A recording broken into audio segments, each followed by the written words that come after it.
Naramdaman muna ni Mercedes ang lamig bago niya nakita ang dilim. Ang lamig ng pader sa kanyang likuran at ang dilim ng anino na biglang tumakip sa liwanag mula sa bintana. Isang anino na may pamilyar na amoy. Amoy ng mamahaling pabango at kapangyarihan. Hindi niya kailangang lumingon. Kilala niya ang presensyang iyon. Anong ginagawa mo rito? Ang boses ay kalmado, malalim at walang emosyon. Iyon ang mas nakakatakot. Para itong isang patalim na dahan-dahang itinarak sa kanyang dibdib. Dahan-dahan siyang humarap at ang mga mata niya ay sinalubong ng matalim na titig ni Sir Kalom. Ang amo niyang halos hindi niya nakikita. Ang amo niyang nagmamay-ari ng buong mansyon, ng buong buhay, ng mga katulad niyang nagtatrabaho rito. Nakatayo ito roon, perpekto sa kanyang suot na business suit. Ang mga kamay ay nasa bulsa na, para bang naglalakad lang sa parke. Ngunit ang mga mata nito, ang mga matang yon, ay nagsasabing hindi ito isang simpleng paglalakad. Ito ay isang panghuhuli at siya ang nahuli. Sir, nagsimulang manginig ang boses ni Mercedes. Paumanhin po. May nahulog lang po akong inaabot. Itinaas niya ang kamay na nanginginig, kung saan naroon ang isang lumang litrato, isang kupas na larawan ng kanyang mga magulang. Ito lang ang tanging bagay na nagbibigay sa kanya ng lakas. Ang bagay na palagi niyang daladala sa bulsa ng kanyang uniforme. Hindi tumingin si Kalom sa litrato. Ang mga mata nito ay nakatutok lamang sa kanya. Sinusuri ang bawat takot na gumuguhit sa kanyang mukha. Nasa pribadong opisina kita, Mercedes, sabi nito. Ang bawat salita ay mabagal at madiin. Ang nag-iisang lugar sa buong pamamahay na ito na malinaw na ipinagbabawal sa lahat. Alam ko po, sir. Patawad po. Hindi ko po sinasadya. Gusto niyang ipaliwanag na habang naglilinis siya sa pasilyo, hindi niya namalayang nahulog ang litrato at gumulong sa ilalim ng siwang ng pinto. Ang pagpasok niya ay hindi dahil sa kuryosidad, kundi dahil sa desperasyon na mabawi ang nag-iisang alaala ng mga taong pinakamamahal niya. Ngunit hindi siya binigyan ng pagkakataon. Humakbang ito palapit. Bawat hakbang ay parang isang dagundong sa tahimik na silid. Napasandal si Mercedes sa pader. Wala nang maatrasan. Amoy na amoy niya ang pabango nito. Isang halimuyak na dati ay sa hangin niya lang naaamoy.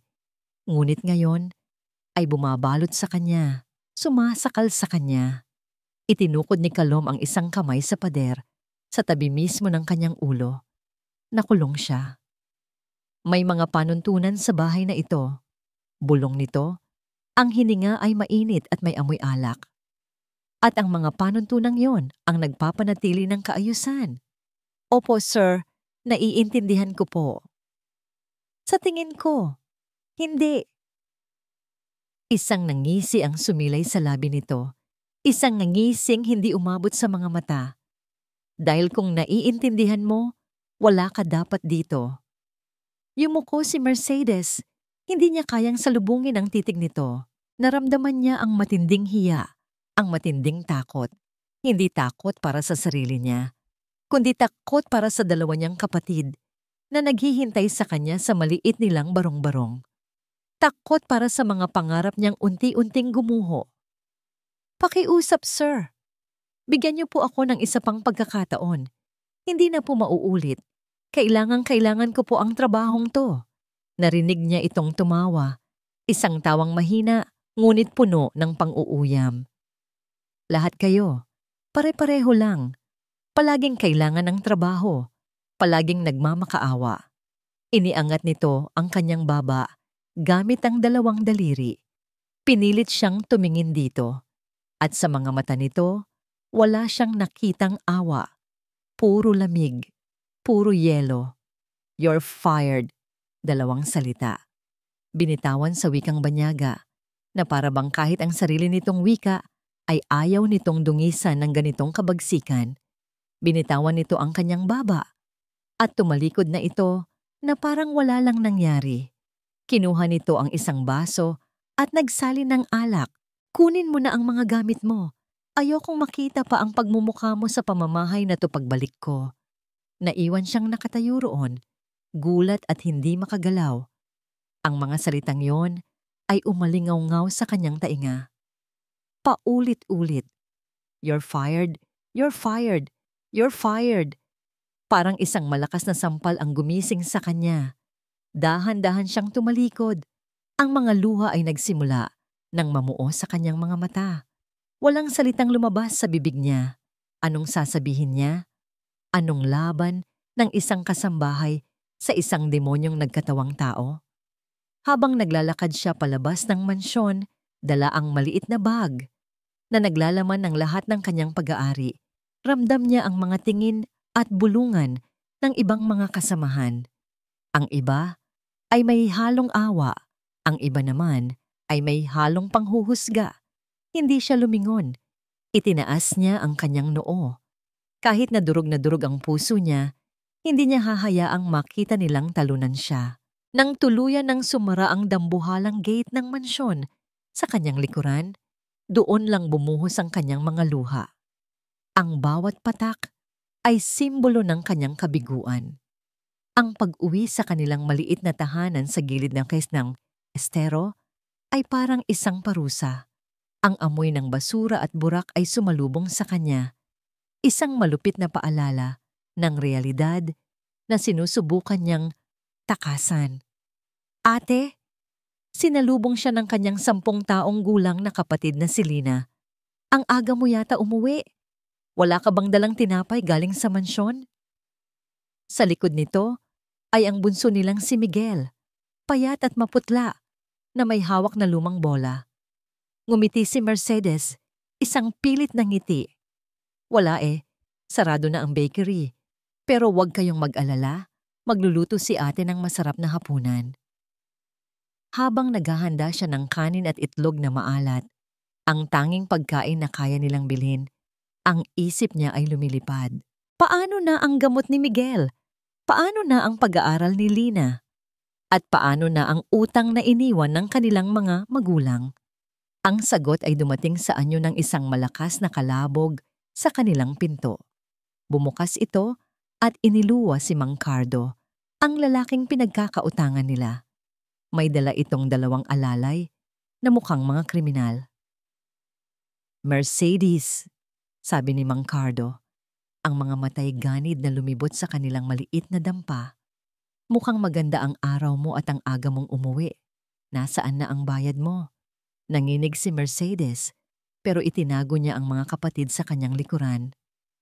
Mang Cardo, sa susunod na linggo pa po ang usapan natin.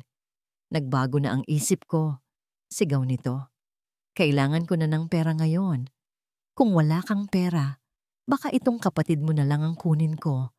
Pwede ko siyang pagkakitaan. Itinuro nito si Lina. Humagulgol sa takot ang bata. Huwag! Huwag ang kapatid ko. Sigaw ni Mercedes. Ang puso niya ay parang sasabog sa galit at kawalan ng pag-asa. Magbabayad ako. Bigyan niyo lang ako ng panahon. Tumawa si Mang Cardo. 1 linggo. Bibigyan kita ng 1 linggo. Pagkatapos noon, babalikan ko ang kapatid mo. At umalis sila. Iniwan ang pira-pirasong dignidad ni Mercedes na nagkalat sa sahig. Nang gabing iyon, hindi siya nakatulog. Nakatingin lang siya sa kisame na may butas. Pinapanood ang aninag ng buwan. Wala na siyang pag-asa. Wala nang matatakbuhan. Nasa dulo na siya ng bangin. Kinabukasan, habang nag-aalmusal sila ng lugaw na walang sahog, isang itim at makintab na sasakyan ang huminto sa tapat ng kanilang barong-barong. Isang sasakyang hindi na babagay sa putikan at dumi ng kanilang lugar. Bumaba ang isang lalaking naka-uniformeng driver.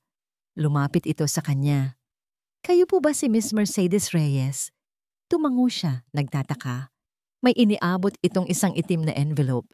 Pinabibigay po ni Sir Callum. Nangunot ang noo ni Mercedes. Ano na namang kalokohan ito? Hindi pa ba sapat ang ginawa niyang pagpapahiya at pagpapatalsik sa kanya? Nang makaalis ang sasakyan, binuksan niya ang sobre. Sa loob, merong isang makapal na papel, isang dokumento, isang kontrata. Nagsimula siyang magbasa.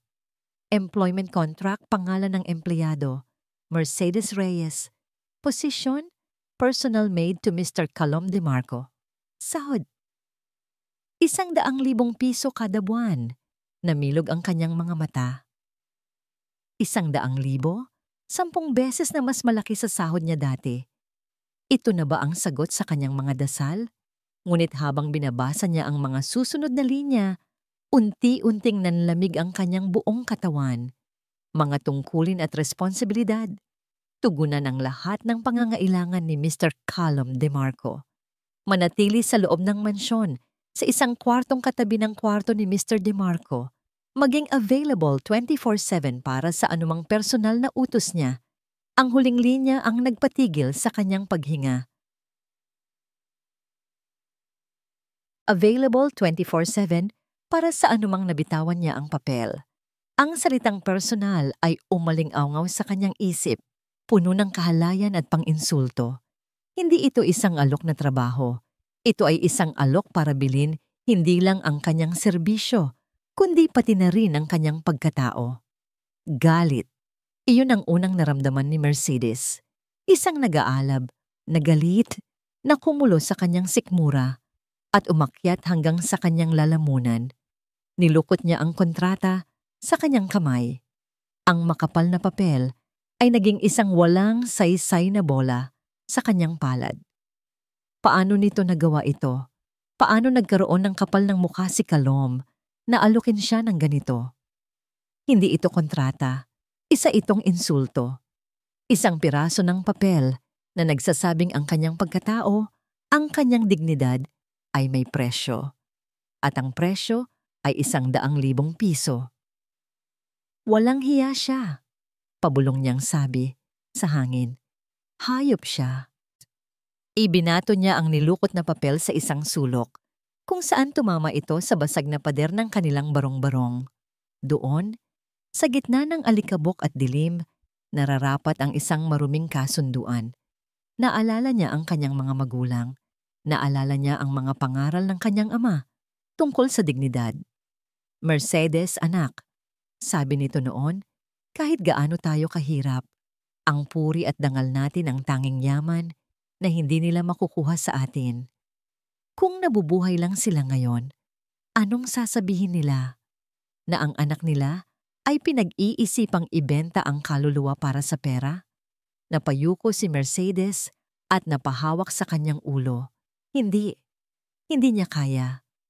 Mas gugustuhin pa niyang mamalimos sa daan kaysa tanggapin ang alok ng demonyong yon.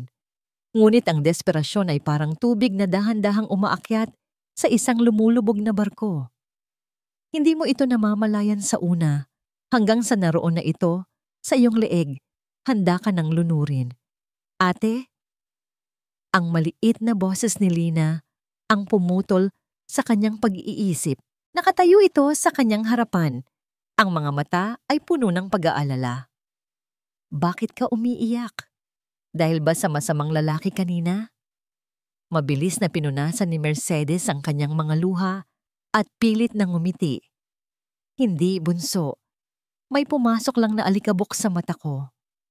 Lumapit si Lina at niyakap siya. Ate, pag malaki na ako naman ang mag-aalaga sa'yo. Hindi ka naiiyak. Isang mainit na likido na naman ang dumaloy sa mga pisngi ni Mercedes. Niyakap niya ng mahigpit ang kapatid. Ang mga simpleng salitang yon ay parang isang punyal na lalong sumugat sa kanyang puso. Paano niya bibigyan ng magandang kinabukasan ng batang ito kung wala siyang trabaho? Ate, may gamot pa ba si Kuya Miguel? Tanong ulit ni Lina. Ang boses ay halos isang bulong. Natigilan si Mercedes. Ang huling bote ng gamot para sa hika ni Miguel ay paubos na at wala na silang pera para bumili ng kasunod.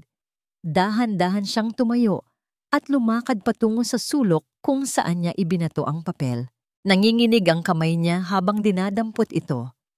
Maingat niyang inunat ang gusot na kontrata na para bang isa itong bagay na parehong sagrado at makasalanan. Ang mga salita ay nakatitig pa rin sa kanya. 100,000 piso kada buwan. Available 24/7 para sa anumang personal na utos niya. Napapikit siya ng mariin. Ang halaga ng dignidad laban sa buhay ng kanyang kapatid. Mayroon pa bang pagpipilian? Kinagabihan, habang mahimbing na natutulog ang kanyang mga kapatid, muling bumalik ang kanyang bangungot.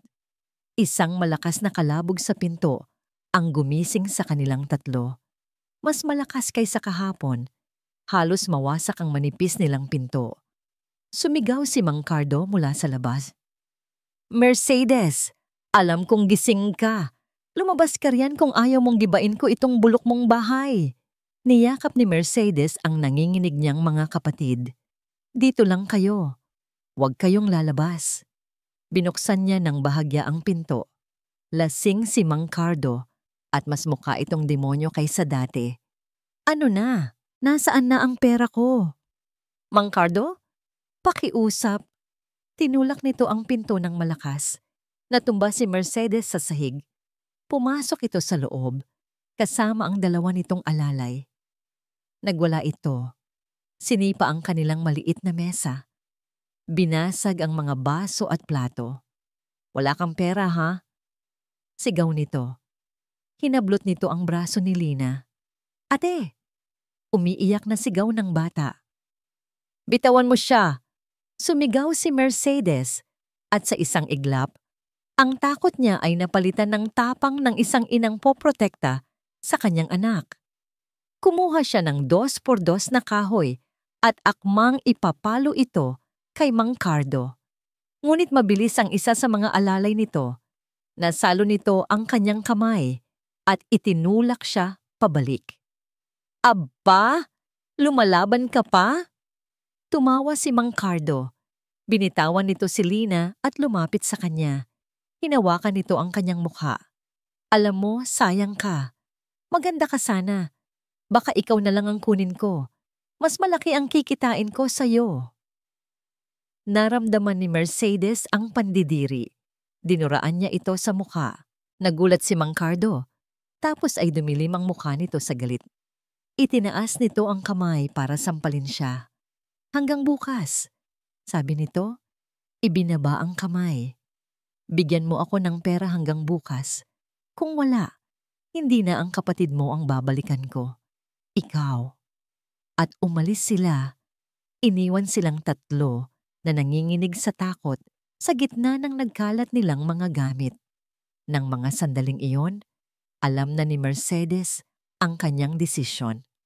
Wala nang pag-aalinlangan. Wala nang pagdadalawang isip. Tapos na ang laban. Kinuha niya ang kontrata. Tiningnan niya ang kanyang refleksyon sa basag na salamin sa pader. Ang nakita niya ay hindi isang tadlunang babae. Nakita niya ang isang ate. Isang tagapag-alaga na gagawin ang lahat, kahit ang lumunok ng apoy, para sa kanyang pamilya. "Para ito sa inyo," bulong niya sa sarili. "Hindi ito para sa akin. Para ito sa inyo." Kinabukasan, naligo siya. Sinuot ang pinakamatinong damit na mayroon siya at huminga ng malalim. Naglakad siya pabalik sa lugar na minsan nang dumurog sa kanya. Ang bawat hakbang sa maruming kalye ay parang isang hakbang palayo sa kanyang sarili at palapit sa isang kinabukasang hindi niya tiyak. Nang sa wakas, ay marating niya ang dambuhalang gate ng mansyon. Para itong isang halimaw na nakanganga. Handa siyang lamunin ng buo. Sandali siyang natigilan. Mayroon pa siyang pagkakataong tumalikod at tumakbo. Ngunit nakita niya sa kanyang isipan ang mukha ni Lina na umiyak. Ang maputlang mukha ni Miguel. Huminga siya ng malalim. Pinuno ng hangin ang kanyang baga. Itinaas niya ang kanyang kamay at pinindot ang doorbell. Ilang sandali lang, bumukas ang pinto. Hindi isang katulong ang nagbukas. Si Kalom mismo ang nakatayo roon. Nakasuot ito ng simpleng itim na t-shirt at jogging pants, ngunit kahit sa simpleng kasuotan Bakas pa rin ang kapangyarihan nito. Tiningnan siya nito mula ulo hanggang paa. Ang mga mata ay malamig at mapanuri. Pagkatapos, isang ngiting aso ang dahan-dahang gumuhit sa mga labi nito. Isang ngiti ng tagumpay. Alam kong babalik ka. Pinanood ni Calom si Mercedes habang naglalakad ito palapit. Bawat hakbang nito sa mamahaling marmol ng kanyang pasilyo ay parang isang maliit na tagumpay. Alam kong babalik ka. Ang mga salitang iyon ay hindi lang para sa kanya. Para din yon sa sarili niya. Isang kasiguraduhan na ang plano niya, kahit gaano kapanganib at kabaliw, ay gumagana. Hindi siya masamang tao. Iyon ang palagi niyang sinasabi sa sarili.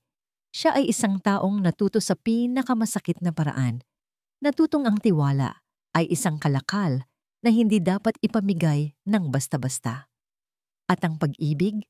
Ang pag-ibig ay isang ilusyon na ginagamit ng mga mapanlinlang para makuha ang gusto nila. Nakita niya ang bakas ng paghihirap sa mga mata ni Mercedes, ang pamumugto, ang namumulang gilid nito. Nakita niya ang pagod. At sa isang saglit, isang kurot ng konsensya ang dumaan sa kanyang dibdib. Ngunit mabilis niya itong iwinaksi. Ang awa ay isang kahinaan. At sa mundong ginagalawan niya, ang kahinaan ay nakamamatay. Sumunod ka sa akin, sabi niya. Ang boses ay walang anumang bahid ng emosyon. Tumalikod siya at nagsimulang maglakad. Hindi na lumingon para tingnan kung nakasunod ba ito. Alam niyang susunod ito. Wala itong pagpipilian.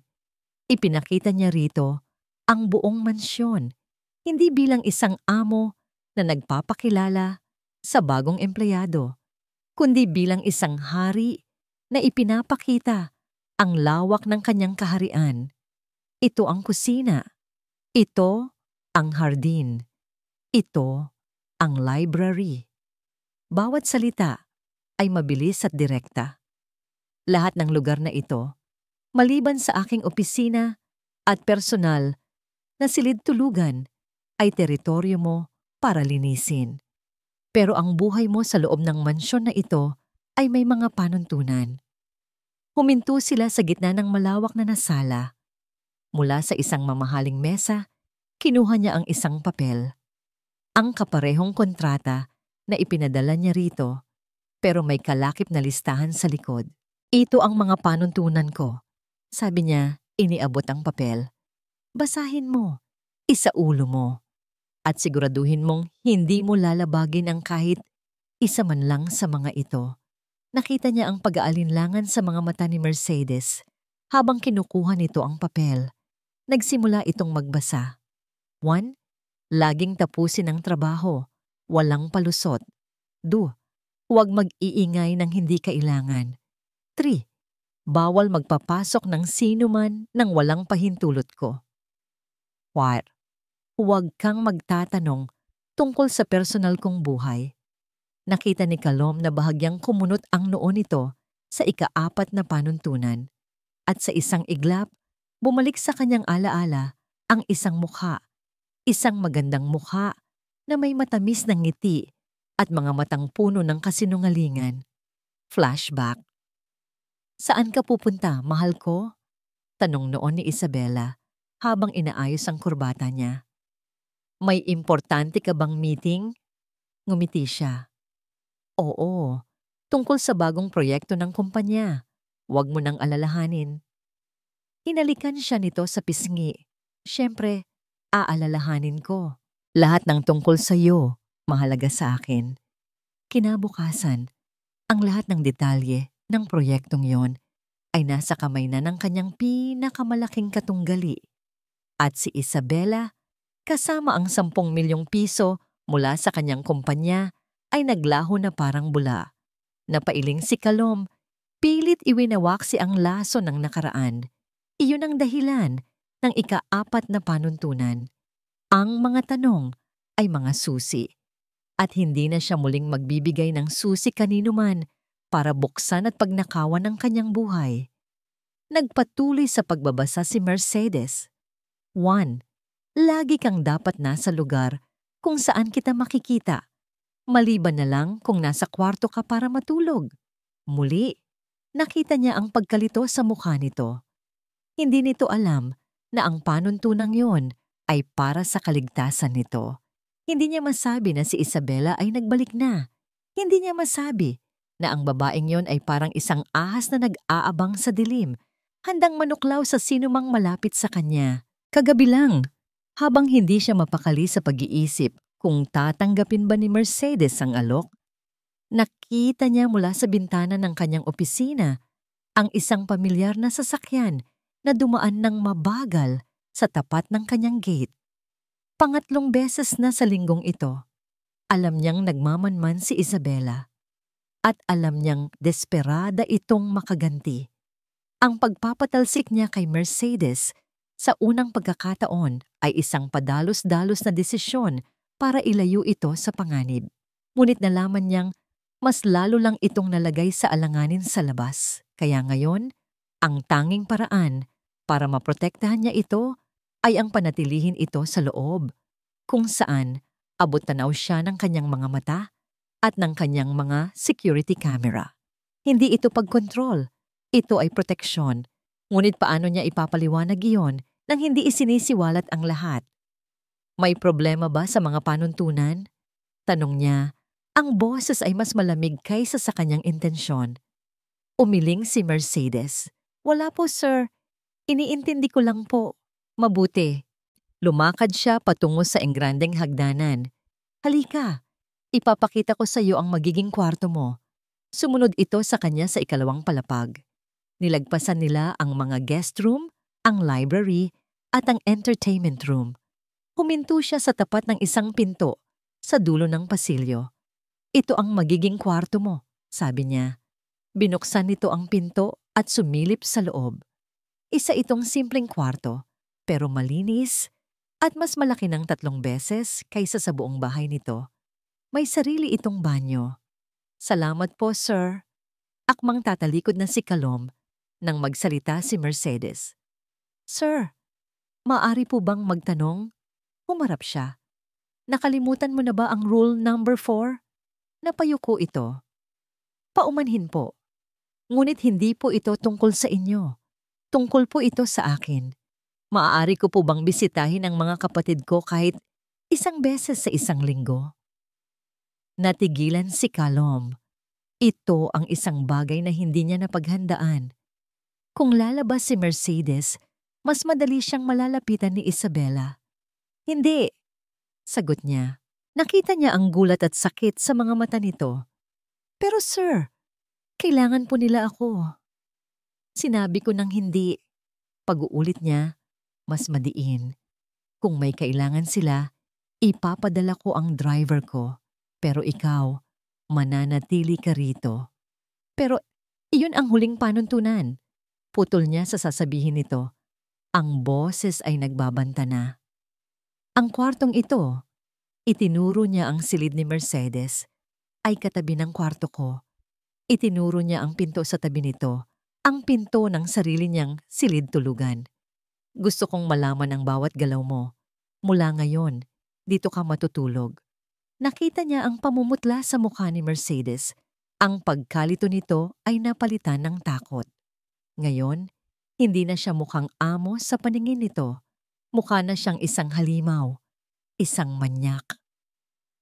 Bakit? Bakit po kailangang sa tabi pa ng kwarto ninyo? Nanginginig na tanong nito. Lumapit si Kalom. Ang mukha niya ay ilang pulgada na lang ang layo sa mukha nito. Ang bango ng simpleng sabon mula sa buhok nito ay umabot sa kanyang ilong. Isang malinis na amoy na kabaliktaran ng madilim niyang mga intensyon. Gusto niyang sabihin, para marinig kita kung sakaling sumigaw ka. Para malaman ko kung may pumasok na ibang tao. Para maprotektahan kita. Pero ang lumabas sa bibig niya ay, iyon ay isang parte ng kontrata. O kaya'y sumunod ka o lumayas ka rito. Ang mga unang linggo ni Mercedes sa mansyon ay parang isang paglalakad sa napakanipis na alambre. Bawat galaw niya ay binabantayan. Bawat kilos niya ay tinitimbang. Para siyang isang ibon sa loob ng isang gintong hawla. May pagkain, May maayos na tulugan, ngunit walang kalayaan. Si Callum ay isang anino na laging nakasunod. Kapag naglilinis siya sa sala, bigla itong lalabas mula sa opisina nito para kumuha ng tubig. Ang mga mata ay sinusuri ang bawat sulok. Kapag nagdidilig siya ng halaman sa hardin, makikita niya ito mula sa bintana. Sa ikalawang palapag, nakatayo roon na parang isang estatwa, nagmamasid. Ang pinakamatindi ay ang mga gabi. Ang katotohanang ang kwarto niya ay katabi lang ng sa amo niyang malupit, ay nagbibigay sa kanya ng di maipaliwanag na kaba.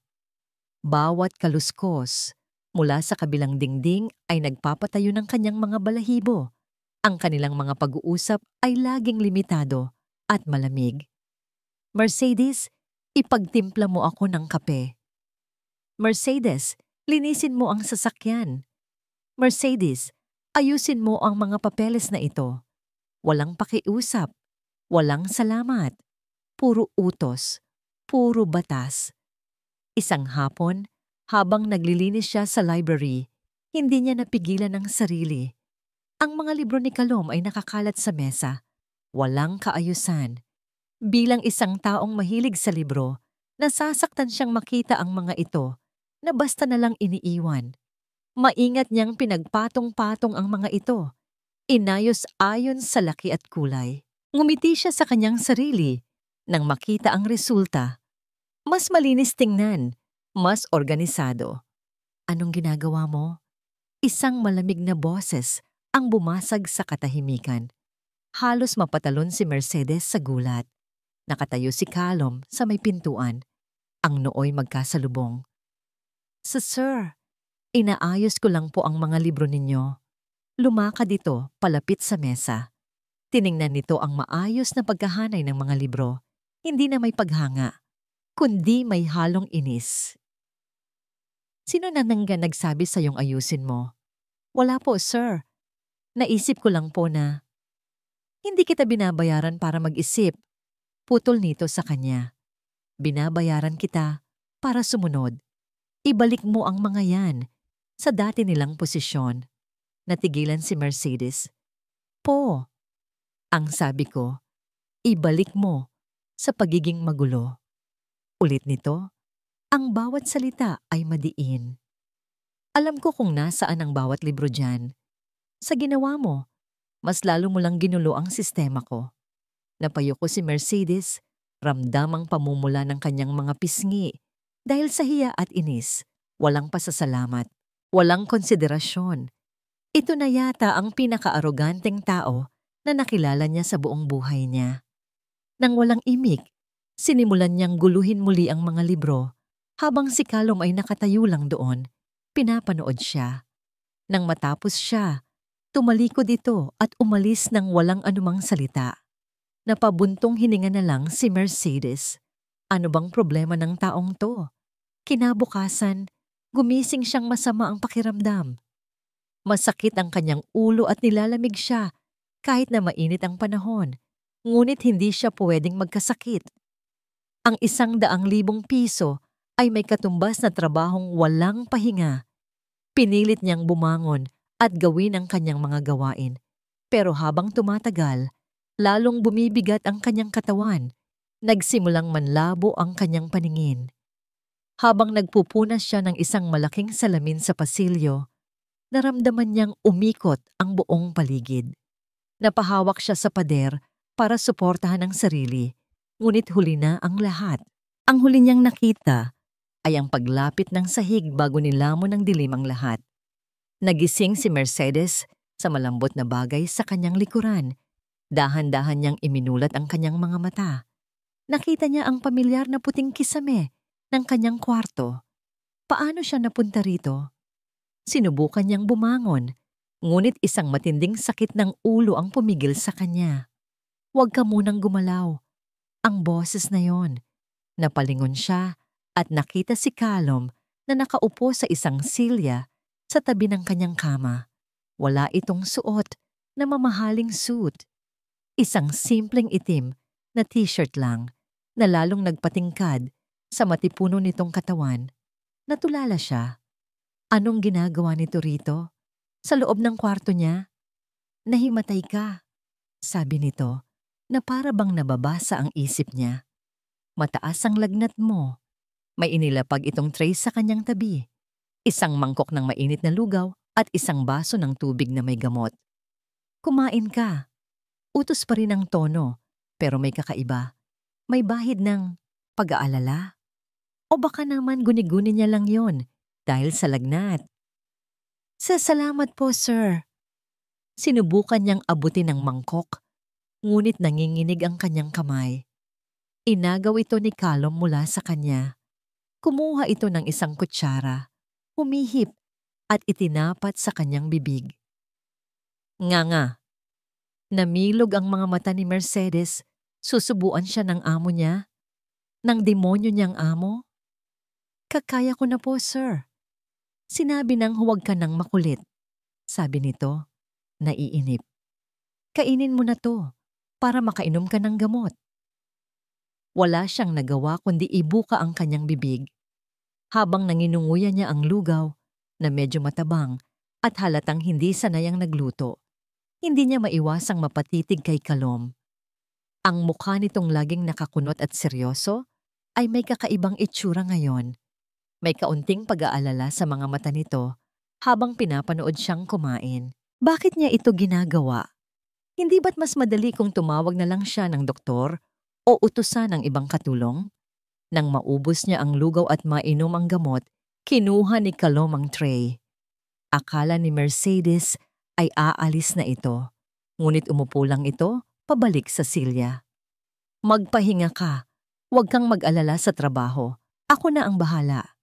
At pagkatapos ay nanahimik na lang ito roon, kinuha ang cellphone at nagsimulang magbasa, parang isang bantay.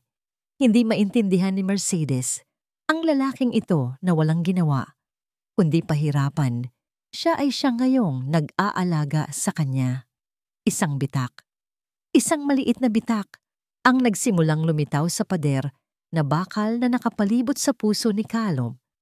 At sa di malamang dahilan, ang bitak na yon ay nagdulot ng isang kakaibang kilig sa kanyang dibdib.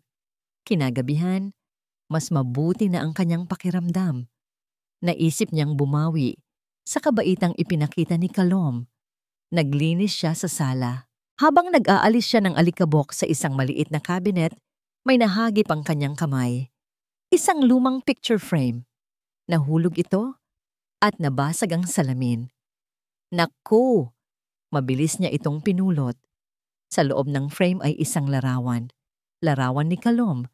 Pero isang Callum na hindi niya pa nakikita. Nakangiti ito ng malapad. Ang mga matay kumikinang sa kaligayahan.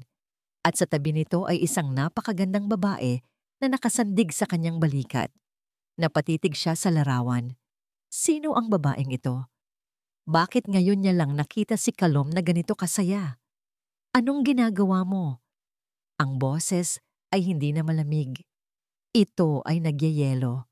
Napalingon si Mercedes. Ang puso niya ay biglang kumabog ng mabilis. Nakatayo si Callum sa paanan ng hagdan. Ang mukha ay walang mababakas na anumang emosyon maliban sa isang nakakakilabot na kadiliman. Ang mga mata nito ay hindi nakatingin sa kanya, kundi sa basag na picture frame sa kanyang kamay. Paumanhin po. Hindi ko po sinasadya. Nahulog ko po. Linanginginig na paliwanag niya. Dahan-dahan itong lumapit. Bawat hakbang nito ay mabigat, na para bang nagpipigil ng isang malakas na puwersa sa loob. Hindi ito ang Callum na nag-alaga sa kanya kanina. Ang bumalik ay ang demonyo, o baka mas malala pa. Nang nasa harapan na niya ito, hindi pa rin ito nagsasalita.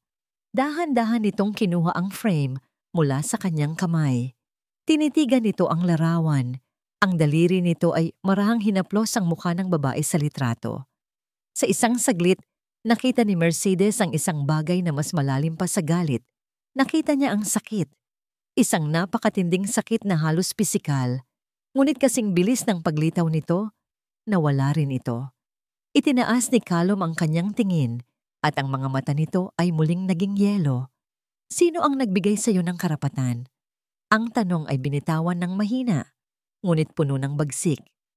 Sino ang nagbigay sa'yo ng karapatan para hawakan ang mga bagay na hindi sa'yo?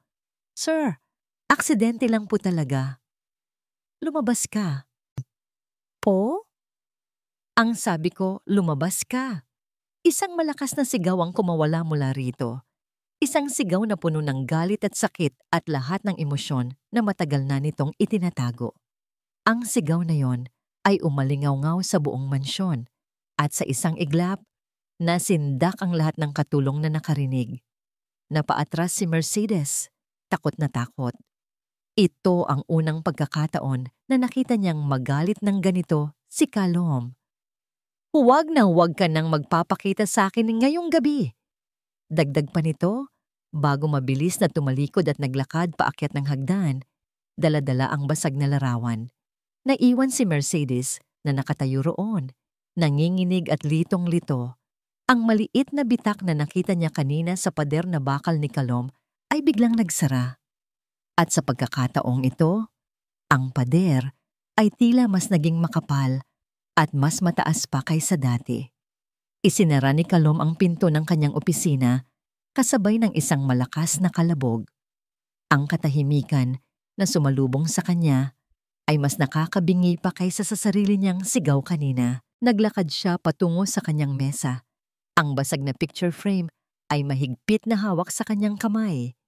Ang mga daliri niya ay nakaramdam ng matulis na dulo ng nabasag na salamin. Ngunit hindi niya iyon ininda. Ang sakit sa labas ay walang-wala kumpara sa apoy na nag-aalab sa kanyang dibdib. Maingat niyang inilapag ang larawan, tinitigan niya ang mukha roon. Ang mukha ng isang anghel, ang mukha ng isang demonyo. Isabela. Ang pangalan ay parang lason na gumapang sa kanyang isipan. Hinaplos niya ang litrato. Ang ngiti ni Isabela sa larawan ay napakatamis, napaka-inosente. Ganoon din ang nangiti nito noong huling araw na nakita niya ito. Ang nangiti na sinamahan ng isang halik at isang pangako. Babalik ako kaagad, mahal ko, sabi nito. May sorpresa ako para sa iyo mamayang gabi. May sorpresa nga. Isang sorpresang halos sumira sa kanyang buong pagkatao. Ipinikit ni Calum ang kanyang mga mata. Ngunit ang mga alaala ay mas lalong naging malinaw. Hindi niya kailangan ng mga mata para makita ang nakaraan. Ito ay nakaukit na sa kanyang isipan. Nakikita niya ang kanyang sarili, mas bata at puno ng pag-asa, na umuuwi ng maaga, dala ang isang maliit na kahon. Sa loob noon ay isang singsing, isang engagement ring. Magpo-propose na siya ng gabing iyon, ngunit ang sumalubong sa kanya ay isang tahimik na bahay, walang Isabela. Ang mga gamit nito, ang mga damit, ang mga alahas na ibinigay niya, lahat ay wala na. Ang una niyang naramdaman ay pag-aalala. Baka may nangyari, baka dinukot siya. Ngunit nang buksan niya ang safe sa kanilang kwarto, ang pag-aalala ay napalitan ng isang nanlalamig na takot. Wala na ang mga importanteng dokumento ng kumpanya. Wala na ang 10 milyong pisong cash na para sana sa isang deal. Ang naiwan lang ay isang sulat. Patawad, Calum, pero mas mahal ko ang pera mo kaysa sayo. Walang emosyon, walang paliwanag. Isang maikling pangungusap na tumapos sa lahat ng pinaniwalaan niya tungkol sa pag-ibig. Ang gabing iyon, ang gabi na dapat sana ay simula ng kanilang habang buhay, ay naging gabi ng kanyang kamatayan. Ang Calum na mapagmahal at mapagtiwala ay namatay. At mula sa abo nito, isang bagong Calum ang isinilang, isang Calum na may pusong bakal, na naniniwalang lahat ng bagay at lahat ng tao ay may katumbas na presyo. Idinilat ni Calum ang kanyang mga mata. Ang galit niya ay humupa na, at ang naiwan ay isang pamilyar na sakit, ang sakit ng pagkakanulo. Iyon ang dahilan kung bakit hindi niya napigilan ang sarili kanina. Nang makita niya si Mercedes na hawak ang larawan, na para bang dinudungisan nito ang nag-iisang alaala ng kanyang kahangalan, bumalik ang lahat. Nakita niya si Isabela kay Mercedes, Isang babaeng pumasok sa buhay niya. Simple, mukhang inosente. At sa isang iglap, natakot siya. Natakot siyang baka maulit ang lahat. Lahat sila, pare-pareho lang. Ngunit kahit anong pilit niyang isiksik sa utak ang kaisipang iyon, may isang bahagi sa kanya ang sumisigaw na hindi. Iba si Mercedes. Ang takot sa mga mata nito kanina ay totoo. Ang pag-aalala nito, habang siya'y nilalagnat ay totoo. Napabuntong hininga siya. Masyado niyang nasaktan ng babae. Ang babaeng dinala niya rito para protektahan ay siya pang sinasaktan niya. Kinuha niya ang kanyang cellphone para tawagan ang kanyang head of security. Kailangan niyang tiyakin na walang sino man ang nakakaalam sa nangyari. Ngunit bago pa man niya maidial ang numero, isang mensahe ang pumasok mula sa isang unknown number. Binuksan niya ito. Isa itong litrato. Isang litrato ng dambuhalang gate ng kanyang mansyon, kuha mula sa labas, sa dilim. Kasunod noon ay isa pang mensahe. Ang ganda pa rin pala ng bahay mo, Kalom. Mukhang kailangan mo na ng bagong hardinero o baka naman bagong kasambahay. Nanigas si Kalom sa kanyang kinauupuan. Ang dugo sa kanyang mga ugat ay tila nagyelo. Iisang tao lang ang gagawa nito. Iisang tao lang ang may ganitong klase ng lason. Isabela. Nagbalik na siya. At alam niyang malapit lang ito. Mabilis niyang tinawagan ang kanyang security head. Rico, sabi niya. Ang boses ay kalmado ngunit may diin. Doblehin mo ang mga bantay sa buong paligid. 24 na oras. Walang pwedeng pumasok o lumabas ng hindi ko alam. Naintindihan mo? Yes, sir. May problema po ba? Gawin mo na lang ang sinabi ko. Malamig na sagot ni Kalom bago ibaba ang tawag. Sumandal siya sa kanyang upuan. Ang isip ay naglalaro sa libo-libong posibilidad. Alam niyang hindi pera ang habol ni Isabela ngayon, kundi ganti. At ang pinakamadaling paraan para makaganti sa kanya ay ang saktan ng mga taong. Biglang pumasok sa isip niya si Mercedes. Ang inosenteng mukha nito, ang tapang nito sa kabila ng kahirapan. Siya ang perpektong target. Kinabukasan, sinadya niyang maging mas malupit kay Mercedes. Kailangan niyang itulak ito palayo. Kailangan nitong kamuhian siya para kung sakaling may mangyari, hindi ito masyadong masasaktan. Nakita niya itong naglilinis sa sala. Hindi ba't sinabi ko yung ayusin mo ang paglilinis dito? Bakit may alikabok pa rin akong nakikita? Sabi niya, itinuturo ang isang lugar na alam niyang malinis naman. Napatingin si Mercedes sa kanya. Ang mga mata ay puno ng pagkalito at sakit. Pero sir, kalilinis ko lang po. Sumasagot ka pa? Napayo ko ito. Hindi po sir, patawad po. Tumalikod si Kalom. Isang mapait na lasa ang naiwan sa kanyang bibig. Bawat salitang masasakit na binibitawan niya ay parang isang sampal din sa sarili niya. Nagkulong siya sa kanyang opisina buong araw. Kailangan niyang mag-isip ng paraan para matapos na ito, para mailayo si Mercedes sa panganib. Nang tumunog ang kanyang telepono, inakala niyang si Rico ulit iyon. Isang unknown number na naman. Sinagot niya ito nang walang gana. Hello? Isang pamilyar na boses ang sumagot mula sa kabilang linya. Isang boses na malambing na parang musika. Ngunit para kay Kalom, ito ang tunog ng kamatayan. Bumalik na ako, Kalom. Natigilan siya. Namiss mo ba ako? Patuloy ng boses, may halong pang-aasar. O baka naman, may bago ka ng laruan? Ang mga sumunod na araw ay naging mas malala pa. Ang Kalom na nag-alaga sa kanya noong siya'y may sakit ay tuluyan ng naglaho. Ang pumalit dito ay isang estranghero, isang amo na mas malupit, mas malamig, at mas mapaghanap ng mali kaysa dati. Lahat na lang ay pinapansin nito. Ang bahagyang alikabok sa mesa, ang hindi perpektong pagkakatupi ng mga tuwalya, ang sobrang tamis daw na kape. Para bang hinahanap nito ang lahat ng posibleng dahilan para ipamukha sa kanya na wala siyang silbi. Si Mercedes ay nalilito, nasasaktan. Ano ang nagbago?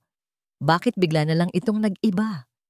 Ang maliit na pag-asa na umusbong sa kanyang puso noong araw na yon ay unti-unti na namang namamatay. Tinatabunan ng araw-araw na panlalait. Isang umaga, inutusan siya ni Kalom na pumunta sa grocery. Ito ang unang pagkakataon na papayagan siyang lumabas ng mansyon mag-isa kahit pa may driver na maghahatid sa kanya. Ito ang listahan, sabi ni Kalom. Iniabot ang isang papel nang hindi man lang tumitingin sa kanya. Siguraduhin mong tama lahat ng brand na nakasulat dyan at bilisan mo. Ayoko ng mga tamad. Tumango lang si Mercedes at umalis. Kahit sa simpleng utos, kailangan pa rin itong maging malupit. Habang nasa loob ng grocery, pilit niyang iwinawaksi ang lungkot. Ang simpleng paglabas sa mansyon ay parang isang hininga ng sariwang hangin. Sandali siyang nakatakas sa kanyang gintong hawla. Habang itinutulak niya ang kanyang cart, isang babae sa kanyang harapan ang biglang natumba ang mga pinamili mula sa isang paper bag na nabutas. Gumulong ang mga mansanas at dalandan sa sahig. "Naku!" sabi ng babae. Agad na lumapit si Mercedes para tumulong. "Tulungan ko na po kayo, ma'am." "Ay, salamat, miss!" sabi ng babae, kasabay ng isang napakatamis na ngiti. Nang mag-angat ng tingin si Mercedes, natulala siya sa ganda nito. Ang babae ay mukhang isang artista. Balingkinita ng katawan, makinis ang balat, at may mga matang nangungusap. Nakasuot ito ng isang simpleng puting bestida, pero nagmumukha itong mamahalin. Maraming salamat talaga, sabi ulit ng babae habang inilalagay nila ang huling mansanas sa bagong bag. "Ako si Isabella, ikaw?" "Mercedes po." "Mercedes, ang ganda naman ng pangalan mo," sabi ni Isabella. Ang nangiti ay hindi nawawala sa kanyang mga labi. "Dahil sa kabaitan mo, hayaan mong ilibre kita ng kape. Pakiusap para makabawi man lang ako." "Naku ma'am, wag na po. Okay lang po talaga." "Isabella na lang at hindi ako papayag. Halika na." Ang pagiging palakaibigan at mapilit ni Isabella ay nakakahawa. Bago pa man makatanggi si Mercedes, nahila na siya nito papunta sa isang maliit na coffee shop sa loob mismo ng grocery. Habang umiinom sila ng kape, hindi mapigilan ni Mercedes na humanga. Si Isabella ay matalino, magaling magsalita, at napakabait. Para siyang isang perpektong tao. "Taga saan ka, Mercedes?" tanong ni Isabella. "Diyan lang po, sa malapit," sagot ni Mercedes. Umiiwas na sabihin kung saan siya nagtatatrabaho. Ngumiti si Isabella na parang may alam. "Sa isang malaking bahay ba na may malaking gate?" Natigilan si Mercedes. Paano niyo po nalaman?" "Nakita kasi kita kanina na bumaba sa isang itim na sasakyan na may logo ng DeMarco Corp." Paliwanag nito. "Nagtrabaho din ako dyan dati." Lalong nagulat si Mercedes. "Talaga po?" Tumango si Isabella at biglang nalukot ang maganda nitong mukha. Isang anino ng kalungkutan ang dumaan sa mga mata nito. "Matagal na rin. Noong kami pa ni Kalom." Halos mabilaukan si Mercedes sa kanyang kape. "Kakayo po ni Sir Kalom?" Ngumiti si Isabella ng mapait. "Ako ang kanyang greatest mistake. Sabi nga nila, minahal ko siya ng sobra, Mercedes. Ibinigay ko ang lahat. Pero nagbago siya. Naging malupit. Naging mapagkontrol. Para siyang isang halimaw na nakakulong sa katawan ng isang prinsipe." Nakinig lang si Mercedes. Ang puso niya ay bumibilis. Ang mga sinasabi ni Isabella ay tumatama sa lahat ng nararanasan niya. Lahat ng bagay, gusto niya nasa ayos. Lahat ng tao, gusto niya sunod-sunuran sa kanya. Patuloy ni Isabella, ang boses ay nagsimula ng manginig. "At kapag nagkamali ka, kapag hindi mo nasunod ang gusto niya. Biglang itinaas ni Isabela ang manggas ng kanyang bestida para ayusin ito at sa isang saglit, isang maitim na pasa ang sumilay sa kanyang braso. Mabilis niya itong ibinaba at tinakpan. Nanak ko, wala to, sabi niya. Pilit nang ngumingiti. Nadulas lang ako kahapon, ngunit nakita ni Mercedes at ang isip niya ay nagsimulang magdugtong-dugtong ng mga kwento. Ang galit ni Kalom nung nabasag niya ang picture frame. Ang biglaang pagbabago ng ugali nito, ang mga sigaw, ang mga panlalait. Posible kaya? Mag-iingat ka sa kanya, Mercedes, bulong ni Isabela na para bang isang sikreto. May paraan siya para gamitin ng mga tao at kapag nakuha na niya ang gusto niya, itatapon ka na lang niya na parang basura. Pagkatapos ng kanilang pag-uusap, bumalik si Mercedes sa mansyon na may mabigat na dibdib. Ang isip niya ay gulong-gulo. Nadatnan niya si Kalom sa sala, nagbabasa ng dyaryo. Nang makita siya nito, ibinaba nito ang dyaryo at tiningnan siya ng masama. Bakit ngayon ka lang? Alam mo ba kung anong oras na? Dati, ang mga salitang ito ay tatanggapin na lang niya. Ngunit ngayon, may iba na siyang naririnig. Ang naririnig niya ay ang boses ni Isabela. Naging malupit siya. Naging mapagkontrol. Tumingin siya sa mga kamay ni Kalom. Malalaki at malalakas na kamay. Ang mga kamay na yon kaya ang gumawa ng pasa sa braso ni Isabela. Sumagot ka. Napapikit si Mercedes. Pasensya na po, sir. Medyo marami pong tao sa grocery. Hindi na ito nagsalita. Muli lang nitong itinaas ang dyaryo, tinatago ang mukha sa likod nito. Ngunit para kay Mercedes, ang katahimikan nito ay hindi nakapayapaan. Isa na itong nagbabantang panganib. Kinagabihan, hindi siya mapakali. Lumabas siya sa hardin para magpahangin. Habang nakatayo siya sa dilim, isang pamilyar na sasakyan ang dumaan sa labas ng gate. Ang sasakyan ni Isabela. Huminto ito sa di kalayuan, sa isang madilim na bahagi ng kalsada. Bumukas ang pinto at bumaba si Isabela, ngunit hindi ito nag-iisa. Isang lalaki ang lumapit dito mula sa kadiliman. Nanlaki ang mga mata ni Mercedes. Ang puso niya ay nagsimulang dumumagundong na parang tambol. Ang lalaking kausap ni Isabela, ang lalaking inabutan nito ng isang makapal na sobre ng pera, ay walang iba kundi si Mang Cardo, ang taong nanakot sa kanyang pamilya. Ang dahilan kung bakit siya napilitang tanggapin ang trabahong ito. Napatakip si Mercedes sa kanyang bibig para pigilan ng isang sigaw. Bigla, ang lahat ay naging malinaw. Ang pagdating ni Mang Cardo, ang alok ni Kalom, ang aksidenteng pagkikita nila ni Isabela. Hindi ito aksidente, lahat ay planado. Isa lang siyang piyesa sa isang mapanganib na laro. At sa larong ito, hindi niya alam kung sino ang kalaban at kung sino ang kakampi. Gabi. Para kay Kalom, ang gabi ang pinakamapanganib na oras. Ito ang oras kung kailan bumabalik ang mga multo, kung kailan ang mga pader na itinatayo niya sa umaga ay unti-unting gumuho sa dilim. Nakaupo siya sa kanyang opisina, sa likod ng isang malaking mesa na gawa sa mahogany.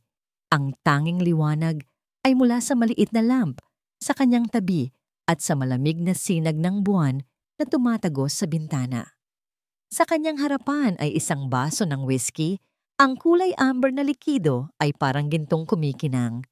Hindi pa niya ito iniinom. Iniwasan niya si Mercedes buong araw matapos itong bumalik mula sa grocery.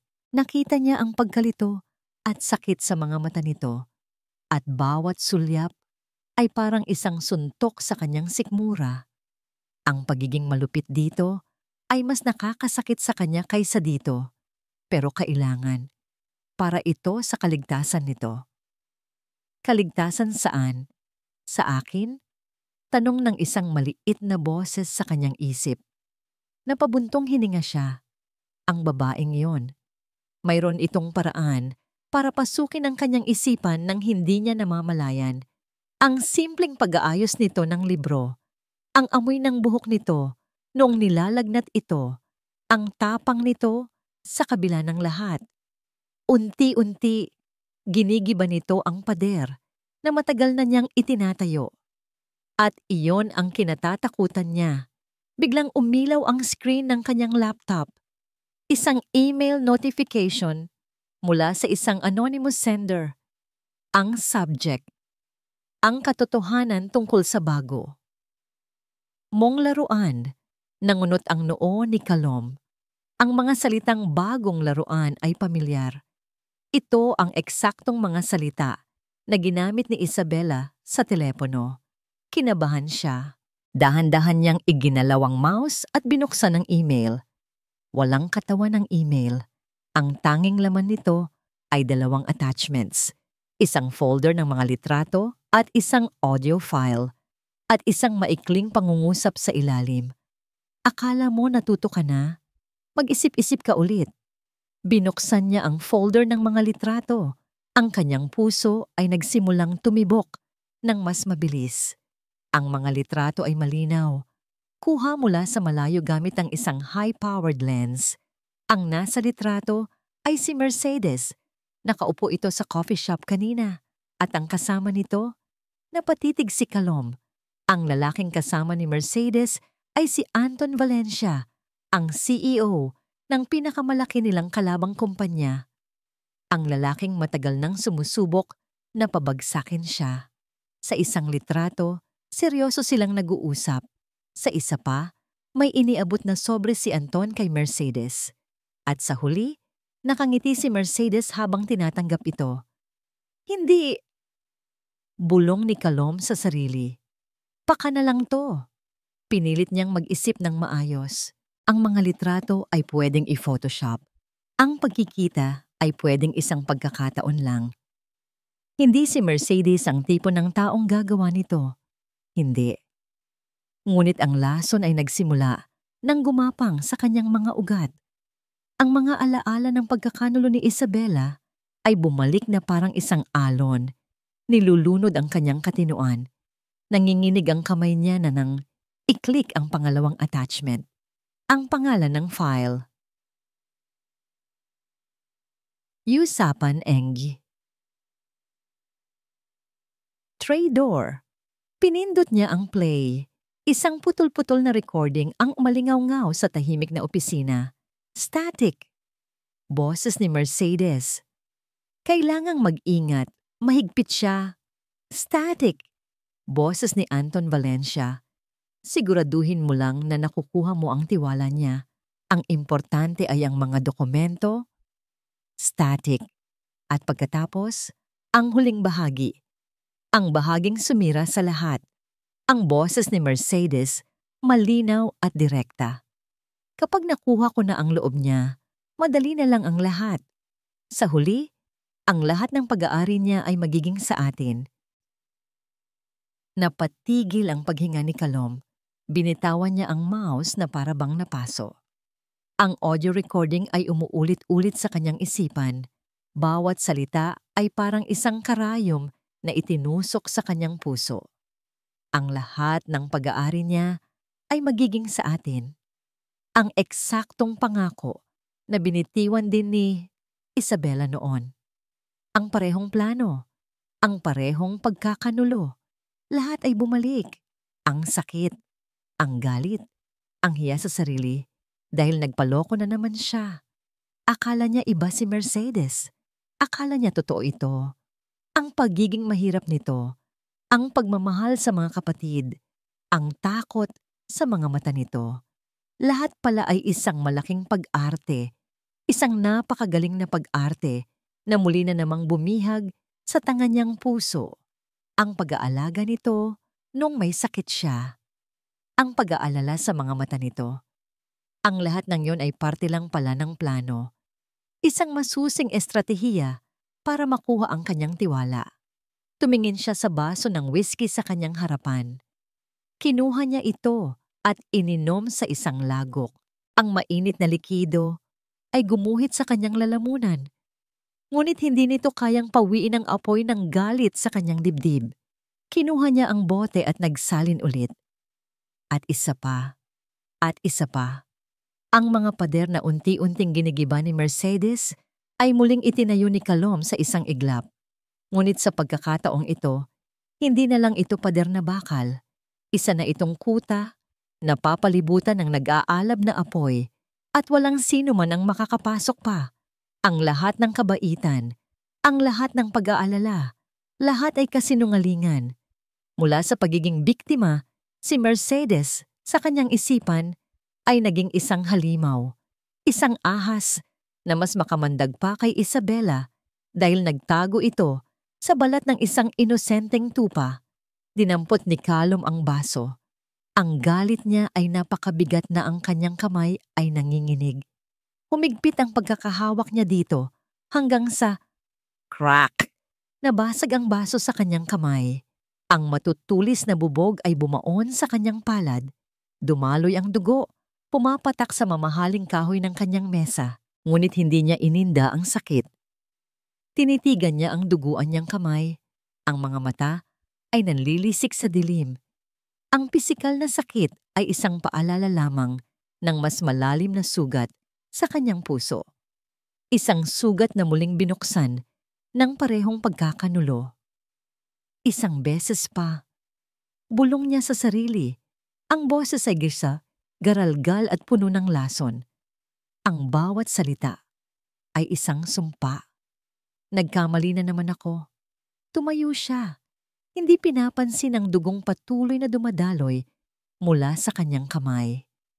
Kailangan niyang makita si Mercedes. Kailangan niyang harapin ang ahas. Kailangan niyang marinig mula mismo sa bibig nito ang mga kasinungalingan. At pagkatapos, sisirain niya ito. Sisirain niya ito sa paraang hindi pa niya nagawa kaninuman. Hindi alam ni Mercedes kung gaano siya katagal na nakatulala sa hardin. Ang imahe ni Isabela na nag-aabot ng pera kay Mang Cardo ay paulit-ulit na naglalaro sa kanyang isipan na parang isang sirang plaka, isang laro. Isa lang siyang piyesa sa isang laro. Ang galit at pagkalito ay nag-uunahan sa kanyang dibdib. Kailangan niyang makausap si Calom. Kahit gaano pa ito kalupit, kailangan nitong malaman ang totoo. Na ang babaeng minahal nito noon ay isa palang ahas na hanggang ngayon ay nagbabalak ng masama. Pumasok siya sa loob ng mansyon. Ang puso niya ay determinado. Hahanapin niya si Calom. Sasabihin niya ang lahat. At pagkatapos, bahala na. Ngunit hindi na niya kinailangang hanapin ito. Nakatayo ito sa gitna ng sala, nag-aabang. Ang una niyang napansin ay ang amoy. Amoy ng alak. Malakas at matapang. Pagkatapos, nakita niya ang itsura nito. Gusot ang damit, magulo ang buhok, at ang mga mata nito ay namumula na parang dalawang baga na nag-aalab sa dilim. At ang kamay nito, ang kanang kamay nito, ay may nakabalot na puting panyo, ngunit tumatagos ang dugo rito. Sir, anong nangyari sa kamay ninyo? Tanong niya. Ang pag-aalala ay biglang pumalit sa kanyang galit. Hindi ito sumagot. Sa halip, may ibinato ito sa sahig. Sa paanan niya, isang folder. Kumalat ang laman nito, mga litrato. Napatungo si Mercedes at pinulot ang isa. Ang puso niya ay biglang nanlamig. Litrato niya ito, sa coffee shop kanina. Kasama ang isang lalaking hindi niya kilala. Sa isa pang litrato, may inaabot itong sobre sa kanya. Ano? Ano to? Tanong niya. Tumitingin kay Calom. Ang boses ay puno ng pagkalito. Sinong lalaking to? Isang tawa ang kumawala kay Calom. Isang tawang walang saya. Isang tawang puno ng sakit at pang-uuyam. Huwag ka nang magpanggap, Mercedes, sabi nito. Ang bawat salita ay lasing sa alak at galit. Magaling ka. Aaminin ko. Napakagaling mong umarte. Halos naniwala na ako. Hindi ko kayo maintindihan, sir. Hindi mo maintindihan? Lumakad ito palapit at napaatras si Mercedes sa takot. Baka ito, Maintindihan mo? Kinuha nito ang cellphone mula sa bulsa, pinindot ang isang bagay, at itinapat sa kanya. Isang boses ang umalingaw-ngaw sa sala. Ang boses niya. Kapag nakuha ko na ang loob niya, madali na lang ang lahat. Sa huli, ang lahat ng pag-aari niya ay magiging sa atin. Naramdaman ni Mercedes na parang nawalan ng dugo ang kanyang mukha. Ang mga tuhod niya ay biglang nanlambot. Hindi ako yan. Hindi ko sinabi yan, sabi niya, umiiling-iling. Paka na lang yan. Maniwala kayo sa akin. Maniwala? Sigaw ni Kalom, ang boses ay basag na. Pinaniwalaan na kita noon. Akala ko iba ka. Akala ko totoo ka. Pero pare-pareho lang pala kayo. Sir, pakiusap. Makinig kayo. Magkano ang bayad niya sa'yo, ha? Patuloy nito, hindi nakikinig. Magkano ang presyo ng pagkukunwari mo? 10 milyon, 20 milyon. Sabihin mo. Bago pa man makasagot si Mercedes, dumukot si Kalom sa kanyang pitaka. Kumuha ito ng isang makapal na bungkos ng pera at ibinato sa mukha niya. Kumalat ang mga papel na pera sa hangin at dahan-dahang nahulog sa sahig na parang mga tuyong dahon. Ang ilan ay tumama sa kanyang pisngi. Sa kanyang damit, iyon na ang pinakamasakit. Ang sampal na hindi kamay ang gumawa, kundi pera. Ang simbolo ng lahat ng pang-aalipusta. Ang simbolo ng pagtingin nito sa kanya bilang isang bagay na nabibili. Ayan ba ang gusto mo? Sigaw ulit ni Kalom. Pera? Sige, kunin mo. Kunin mo lahat at lumayas ka sa pamamahay ko. Isang bagay ang pumutok sa loob ni Mercedes. Ang takot, ang pagkalito, ang sakit. Lahat ay naglaho at napalitan ng isang dalisay at nag-aalab na galit. Pak! Isang malutong na tunog ang umaling-awngaw sa buong sala. Ang mukha ni Kalom ay bahagyang lumingon sa lakas ng sampal niya. Natahimik ang lahat. Ang tanging maririnig ay ang nanginginig nilang paghinga. Tinitigan ni Mercedes si Kalom. Ang mga luha ay malayang dumadaloy sa kanyang mga pisngi, ngunit ang mga mata niya ay inagliliyab. Kahit kailan, sabi niya, ang boses ay nanginginig ngunit buo. Hindi ko kinamuhian ang pera ng ganito katindi. Isaksak mo yan sa baga mo. Hindi na niya hinintay ang sagot nito. Tumalikod siya. Bawat hakbang palayo ay isang pako na ibinabaon sa kanyang puso. Nilagpasan niya ang nagkalat na pera sa sahig. Nilagpasan niya ang mga litrato. Nilagpasan niya ang lahat ng pangarap na sandali niyang inakalang posible. Nang buksan niya ang pinto, isang malakas na buhos ng ulan ang sumalubong sa kanya na para bang nakikidalamhati ang langit sa kanyang sinapit. Naglakad siya palabas. Hindi niya dinala ang kanyang mga gamit. Wala siyang dinala. Ang malamig na ulan ay agad na bumasa sa kanyang damit at buhok, ngunit hindi niya ito ininda. Ang lamig sa labas ay walang-wala kumpara sa nagyayalong sakit sa kanyang kalooban. Naglakad siya ng walang direksyon sa ilalim ng ulan. Ang bawat patak ay parang luhang bumabagsak mula sa langit. Ang mga ilaw ng sasakyan ay nanlalabo sa kanyang paningin. Wala siyang pakialam.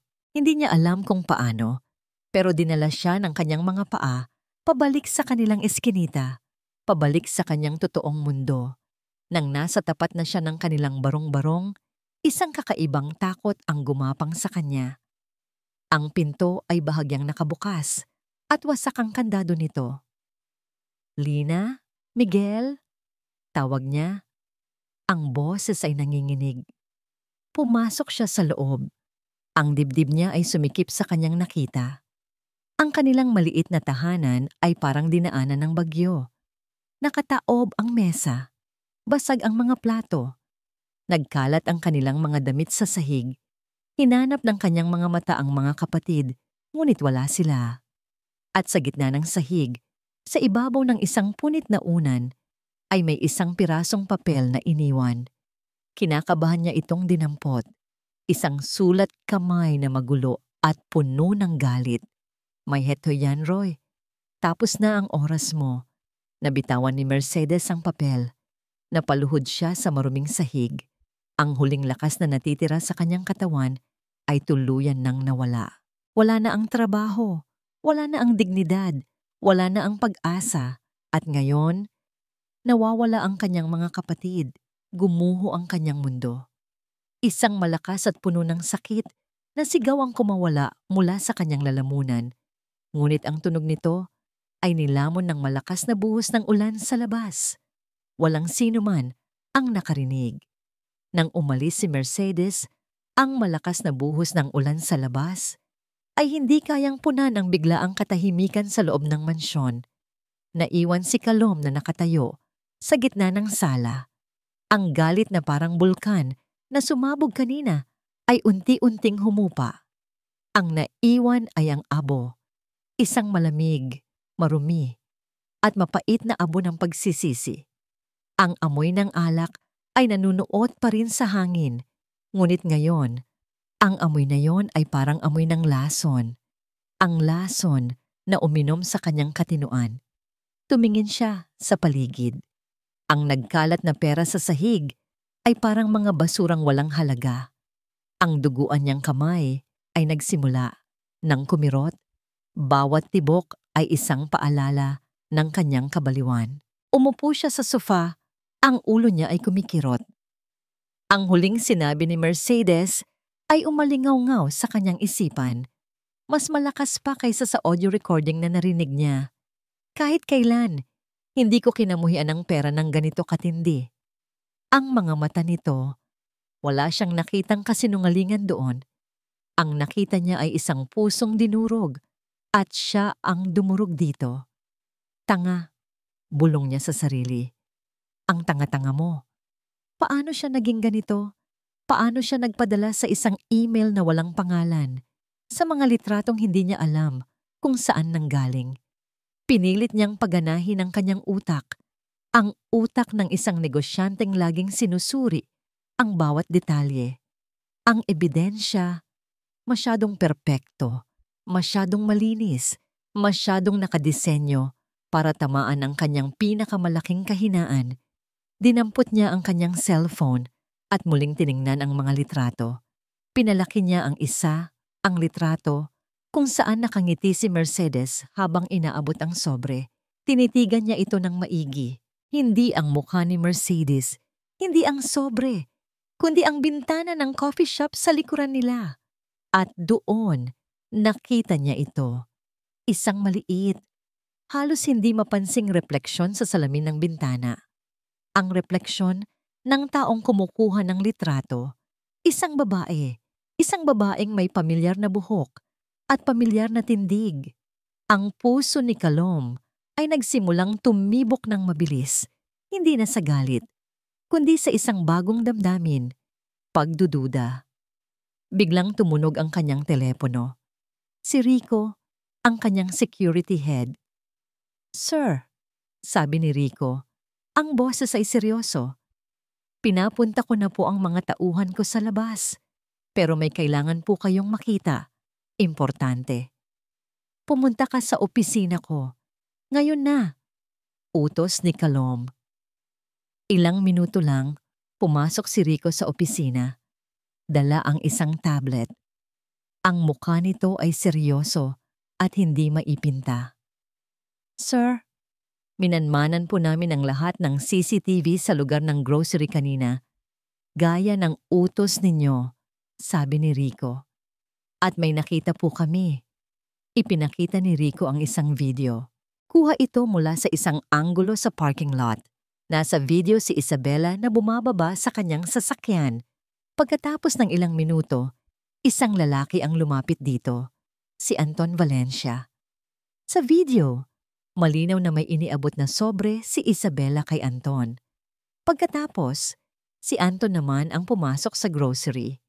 Si Isabela po ang nag-setup ng lahat, paliwanag ni Rico.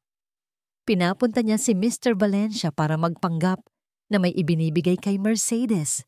Ang totoo po, ang laman lang ng sobreng yon ay mga marketing flyers ng isang spa. Naramdaman ni Kalom na parang sinuntok siya sa sikmura. Ang audio recording, sir, patuloy ni Rico. Pinadala ko po sa isang expert. Kinumpirma po niya. Ang recording ay pinagtagpi-tagpi mula sa iba't ibang pag-uusap. Edited po ito. Bawat salita ni Rico ay isang pako na lalong bumabaon sa dibdib ni Callum. At may isa pa po, sir. Tumingin si Rico sa kanya, ang mga mata ay puno ng pag-aalala. Naalala niyo po ba yung inutos ninyong imbestigahan ang pinagkakautangan ni Mercedes, si Mang Cardo? Tumango si Callum. Nakuha na po namin ang bank records niya. For the past 2 months, may regular na nagdedeposito sa account niya. Galing po sa isang offshore account na natrace namin. Kay Isabella. Noon gumuho ang lahat. Si Isabella ang nag-utos kay Mang Cardo para takutin ang pamilya ni Mercedes, para itulak si Mercedes sa desperasyon, para mapilitan itong tanggapin ang alok niya. Si Isabella ang gumawa ng lahat, mula sa simula. At ang pinakamasakit na katotohanan, Sir, sabi ulit ni Rico, ang boses ay mas mahina na. Binuksan ko po ulit ang file tungkol sa unang threat na na-report natin 1 buwan na ang nakalipas. Yung dahilan kung bakit biglaan ninyong tinanggal sa trabaho si Mercedes. Napatitig si Callum kay Rico, ang isip niya ay ayaw nang tanggapin ang susunod na sabihin nito. Totoo po ang impormasyon, sir. May plano po talaga ang mga tauhan ni Isabella na dukutin si Mercedes noon para gamitin laban sa inyo. Ang pagpapatalsik ninyo sa kanya noon. Tama po ang desisyon ninyo. Iniligtas niyo po siya. Nawalan ng kulay ang mukha ni Callum. Tama siya. Mula sa simula, tama ang kutob niya na kailangan niyang protektahan si Mercedes. Ngunit ang paraan niya ay mali. Ang galit niya, ang takot niya, ang sarili niyang mga demonyo. Ang mga ito ang nagtulak sa kanya na saktan ang taong dapat sana'y kanyang pinoprotektahan. Siya mismo ang nagtulak kay Mercedes pabalik sa apoy. Siya ang nagbigay dito sa mga kamay ng kaaway. Biglang tumunog ang telepono ni Rico. Mabilis niya itong sinagot. Nakita ni Callum ang pagbabago sa mukha ng kanyang security head. Mula sa pagiging seryoso, ito ay naging alarma. Ano? Sabi ni Rico sa telepono. Pagkatapos ibaba ang tawag, humarap ito kay Callum. Ang mukha ay namumutla. Sir, tumawag po ang tauhan ko na nakabantay sa lugar nila Mercedes. Isang nanlalamig na takot ang gumapang sa buong katawan ni Callum. Si Mang Cardo, sir. Papunta po siya ngayon sa bahay nila Mercedes. May kasama siyang mga lalaki. Ang sabi po ng informant namin. Sisingilin na daw niya ang utang ngayong gabi. Hindi na nag-isip si Callum. Tumakbo siya. Tumakbo siya palabas ng opisina. Nilagpasan ang nagkalat na pera sa sala. Hindi niya ininda ang sakit ng kanyang kamay. Ang tanging nasa isip niya ay ang mukha ni Mercedes. Umiiyak, nasasaktan, at mag-isa. Hinablot niya ang susi ng kanyang pinakamabilis na sasakyan at kumaripas palabas ng mansyon. Pinaandar niya ang makina at ang ugong nito ay parang isang sigaw ng desperasyon. Ipinaharurot niya ang sasakyan sa gitna ng malakas na ulan. Ang mga gulong ay humahaginit sa basang kalsada. Pakiusap, huwag kang mapahamak. Paulit-ulit na dasal ng kanyang isipan. Parating na ako. Ang manibela ay halos mabasag sa higpit ng pagkakahawak ni Callum. Bawat metro na tinatakbo ng sasakyan ay parang 1 kilometro sa pakiramdam niya. Ang ulan ay bumubuhos ng malakas, ginagawang isang mahabang guhit ng ilaw ang mga poste sa kalsada. Masyado kang mabagal, sigaw ng isip niya sa sarili. Mas mabilis pa. Ang sakit sa kanyang kamay ay wala na sa isip niya. Ang tanging nararamdaman niya ay ang matinding takot. Isang takot na hindi para sa sarili niya, kundi para kay Mercedes. Isang takot na mas malala pa sa takot na naramdaman niya noong gabing iwan siya ni Isabella. Dahil noon, pera at pride lang ang nawala. Ngayon, isang buhay ang nakataya. Isang buhay na mas mahalaga pa pala kaysa sa sarili niyang kumpanya. Nang sa wakas ay marating niya ang eskinita, ipinreno niya ang sasakyan ng biglaan. Hindi na niya inabalang iparada ito ng maayos. Lumabas siya at tumakbo sa putikan. Hindi alintana ang mamahalin niyang sapatos na nabababad sa dumi. Mula sa di kalayuan, nakita niya ang barong-barong. May liwanag mula sa loob at naririnig niya ang malalakas na boses. Isang boses ng isang lalaking sumisigaw at ang iyak ng mga bata. Dumagundong ang puso ni Kalom. Huli na ba ako? Sinipa niya ang sira ng pinto. Bumukas ito ng malakas. Ang eksenang bumungad sa kanya ay isang imahe mula sa kanyang pinakamasamang bangungot. Nakaluhod si Mercedes sa sahig.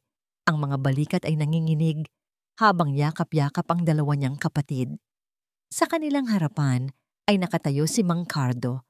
Ang muka ay parang demonyo sa ilalim ng liwanag ng isang gasera. May dala itong patalim. "Ano na, Mercedes? Nasaan ang pera?" Sigaw ni Mang Cardo. "Akala mo matatatakasan mo ako, ha?" "Pakiusap, Mang Cardo." Umiiyak na sabi ni Mercedes. "Wala po akong pera ngayon. Bigyan niyo pa po ako ng ilang araw." Tumawa si Mang Cardo. "Tapos na ang palugit mo. Kung walang pera, baka isa sa mga kapatid mo ang maging bayad." Itinaas nito ang patalim. Sumigaw sa takot si Lina at Miguel. Niyakap sila ni Mercedes ng mas mahigpit. Ipinikit ang kanyang mga mata, handa nang salagin ang anumang darating. Ito na ang katapusan, sabi niya sa sarili. Ngunit sa halip na sakit, ang narinig niya ay isang malakas na kalabog. Pagdilat niya, nakita niya ang isang anino na biglang pumasok mula sa pinto. Isang anino na mabilis kumilos. Isang anino na sinunggaban si Mang Cardo mula sa likod. Si Kalom.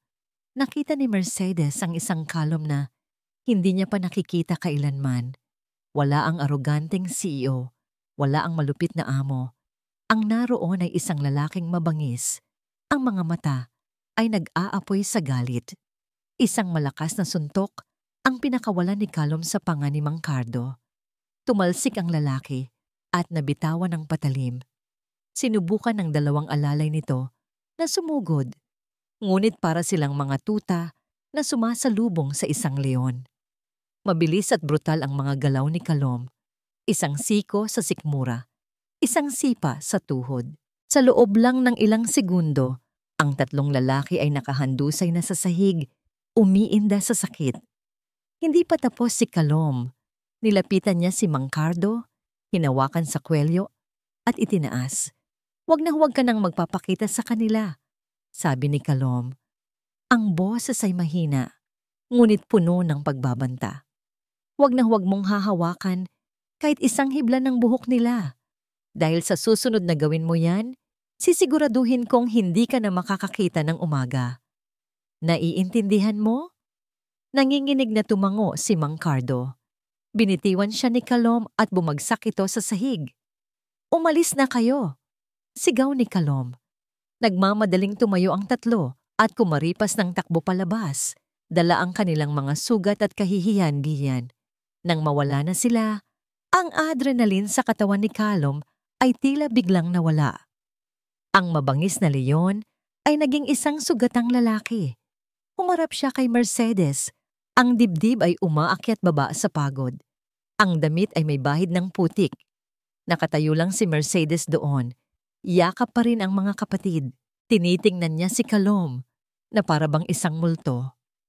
Ang lalaking dumurog sa kanya, ilang oras lang ang nakalipas, ay siya ring lalaking nagligtas sa kanila ngayon. Ang isip niya ay hindi kayang iproseso ang lahat. Dahan-dahang lumapit si Kalom. Huminto siya ilang hakbang ang layo na para bang may isang hindi nakikitang pader sa pagitan nila. "Mercedes." Ang boses niya ay basag. Wala na ang lamig. Ang naroon ay isang panginginig na hindi kayang itago. "Patawarin mo ako." Tumingin si Mercedes sa kanya. Ang mga luha ay patuloy na dumadaloy sa kanyang pisngi. Hindi siya nagsalita. "Nalaman ko na ang lahat," patuloy ni Kalom. Si Isabela, siya ang may pakana ng lahat. Ang utang ninyo, ang mga litrato, ang recording, lahat. Hindi pa rin umimik si Mercedes. Nakinig lang siya.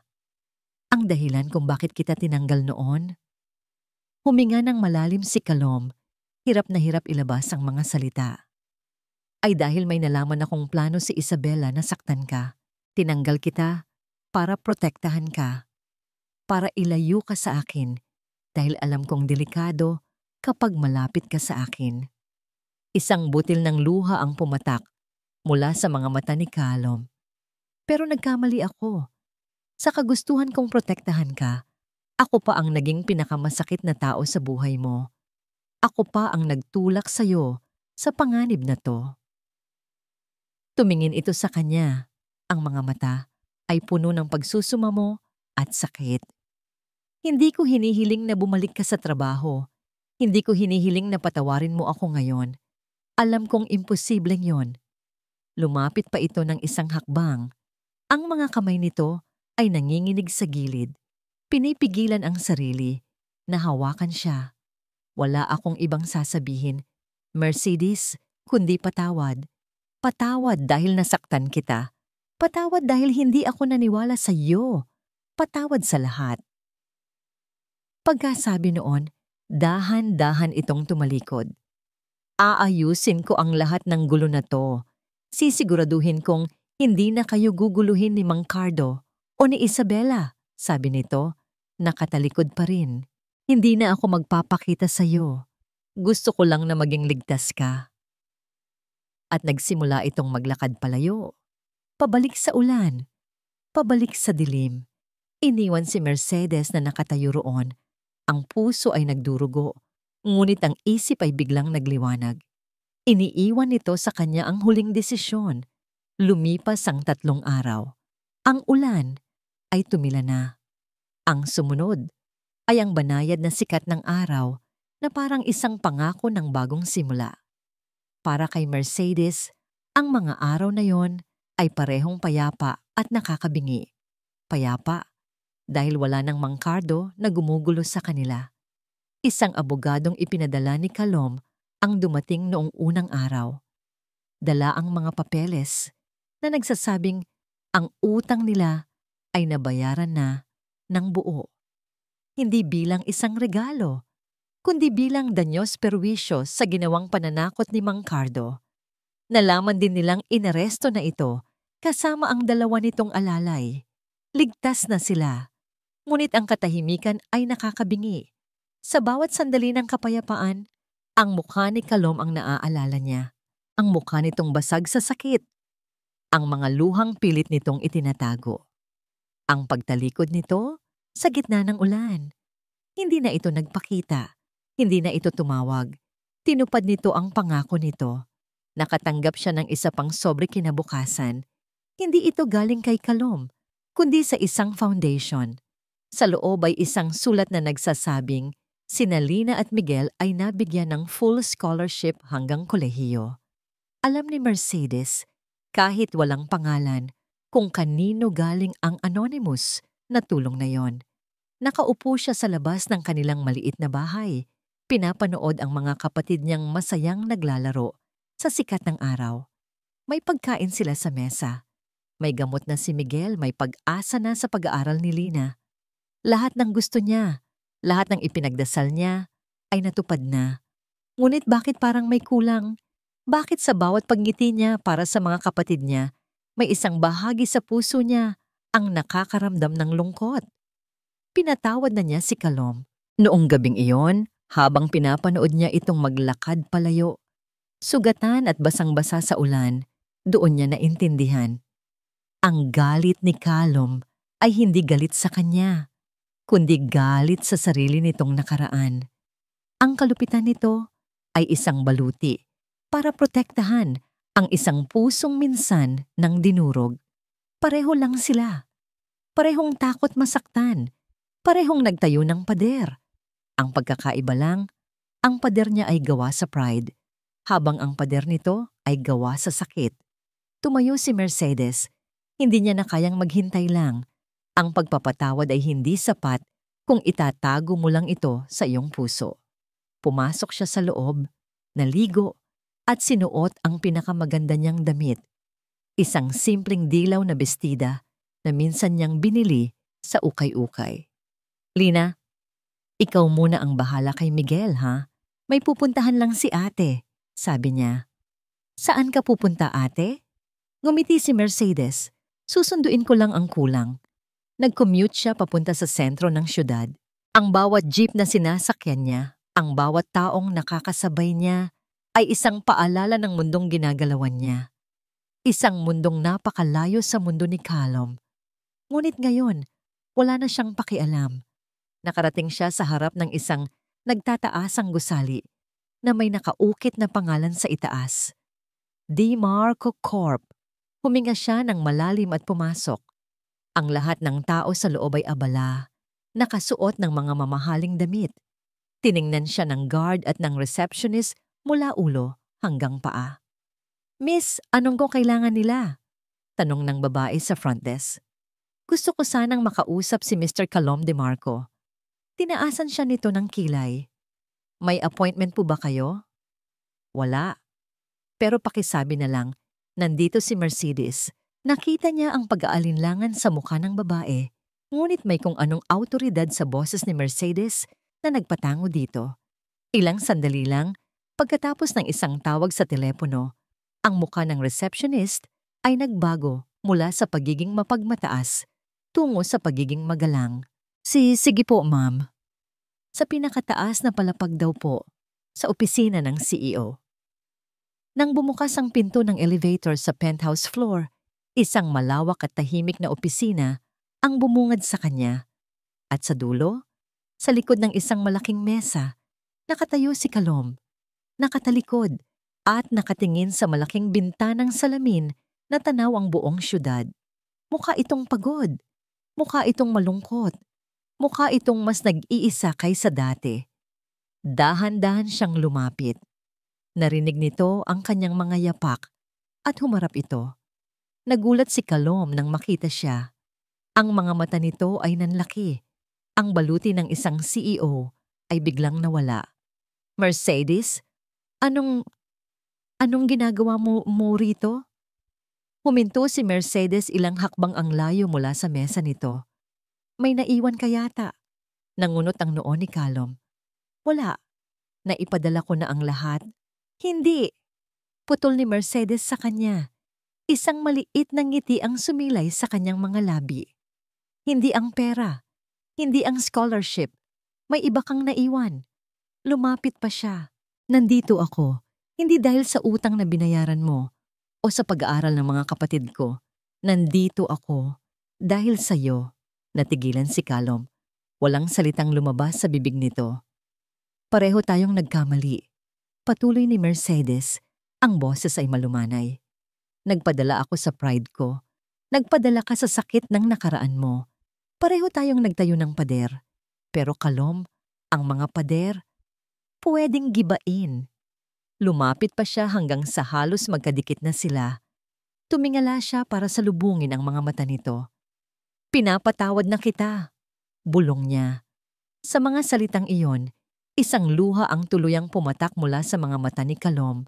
Ang huling piraso ng yelo sa puso nito ay natunaw. Hinawakan nito ang kanyang mukha. Ang mga kamay ay nanginginig. Mercedes, hindi ko deserve ang pagpapatawad mo. Baka hindi, sagot ni Mercedes.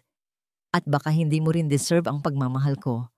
Pero heto, ibinibigay ko pa rin sa'yo. At sa sandaling iyon, ang lahat ng pagitan sa pagitan nila ay naglaho. Hinalikan siya ni Callum. Hindi ito isang halik ng kapangyarihan o desperasyon. Ito ay isang halik na puno ng pasasalamat, pagsisisi, at isang pag-ibig na sa wakas ay malaya na. Nang maghiwalay ang kanilang mga labi, idinikit ni Callum ang noo nito sa kanya. May isang bagay akong gustong ibigay sa'yo, bulong nito. Pero hindi ito pera. Lumuhod ito. Sa harap niya, ang makapangyarihang si Callum DeMarco. Nakaluhod. May kinuha ito mula sa bulsa. Isang maliit na itim na kahon. Binuksan niya ito at sa loob ay isang simpleng singsing na may isang maliit na diamante na kumikinang. Mercedes Reyes, sabi ni Kalom. Ang boses ay nanginginig sa emosyon. Sa pagkakataong ito, hindi ko na inaalok ang isang pansamantalang kontrata. Ang inaalok ko ay isang panghabang buhay na kasunduan. Gusto kong maging asawa mo. Gusto kong alagaan ka at ang mga kapatid mo habang buhay. Papayag ka ba na pakasalan ang isang demonyong natutong magmahal dahil sa iyo? Tumingin si Mercedes sa lalaking nasa harapan niya, sa singsing at sa hinaharap na biglang naging napakaliwanag. Ang mga luha ay muling dumaloy sa kanyang mga pisngi. Ngunit sa pagkakataong ito ay mga luha ng purong kaligayahan. Ngumiti siya. Oo,